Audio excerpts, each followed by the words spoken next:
Informasi terkini kita segera menuju Rumah Sakit Hermina Jatinegara. Sudah ada jurnalis Kompas TV Jona Hamonangan dan juru kamera Andika Pratama di sana. Selamat siang Jona, apakah proses pendinginan sudah selesai siang hari ini?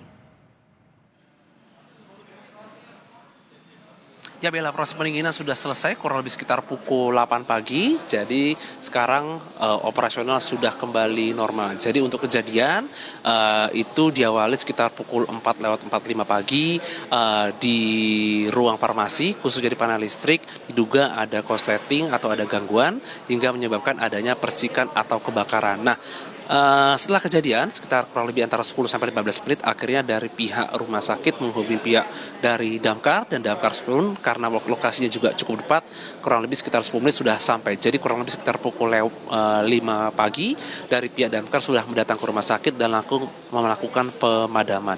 Untuk kendaraan memang ini awalnya dari satu unit kendaraan akhirnya ditambah lagi dengan dari lokasi yang lain akhirnya total ada 10 kendaraan dan untuk proses pemadaman sendiri ini sebenarnya kurang lebih berlangsung cukup lama, kurang lebih sekitar 1 jam dikarenakan ini berlokasi di lantai 3. Jadi memang dari pihak Damkar harus masuk ke lantai dasar terlebih dahulu. Nah, untuk proses pendinginan pun ini juga memang membutuhkan ada satu hal teknik lagi dinamakan memasukkan satu pipa. Jadi pipa ini adalah pipa seperti blower. Jadi blower ini untuk mengurangi adanya kepadatan atau kepulan asap yang ada di unit farmasi. Memang dari pihak Damkar sendiri belum mengeluarkan secara resmi apa penyebab utama, tapi dikarenakan ini ada di panel listrik khususnya di ruang farmasi, maka diduga kuat ada korsleting. Apakah ini benar korsleting atau juga kita masih menunggu statement resmi khususnya yang dikeluarkan oleh pihak rumah sakit ataupun nanti dari pihak polisian yang selesai melakukan penyelidikan.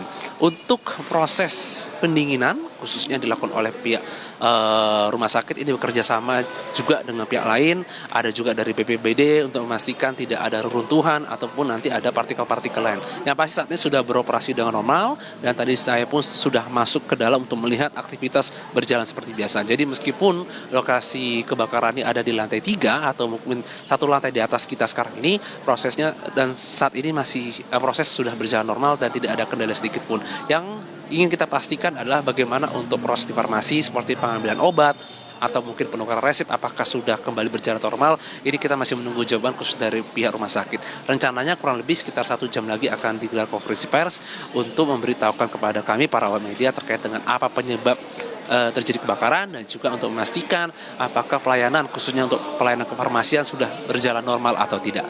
Bella?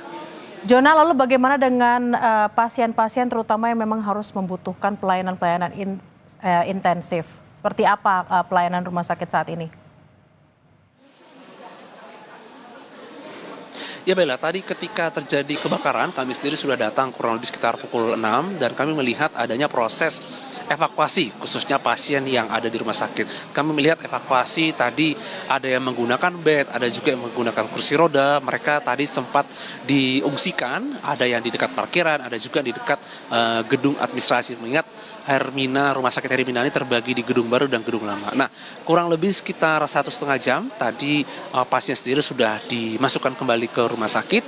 Itu pun setelah mengetahui dari pihak Damkar bahwa gedung sudah aman dan juga proses pasien sudah bisa dimasukkan kembali. Nah, sekarang untuk proses administratif ataupun proses dari perawatan sudah berjalan dengan normal, tidak ada kendala. Jadi untuk kebakaran hanya di unit farmasi, apakah merembet ke gedung lain memang belum ada informasi, tapi yang pasti mungkin ada sedikit kendala mungkin di pelayanan kefarmasian atau mungkin di pelayanan seperti ngambil obat atau tidak. Tapi kita tentu saja mengharapkan ada proses recovery atau mungkin dari alternatif tempat yang lain khususnya agar pelayanan khususnya pelayanan kefarmasian mengingat itulah tempat yang terbakar sudah bisa beroperasi kembali dan normal. Kami masih menunggu statement resmi yang kurang lebih antara setengah jam sampai 1 jam lagi dari pihak rumah sakit untuk memberitahu terkait dengan apa penyebab atau asal muasal dari kebakaran dan untuk memastikan bagaimana pelayanan apakah akan kembali berjalan normal atau mungkin butuh waktu 1-2 hari untuk bisa berjalan seperti biasa.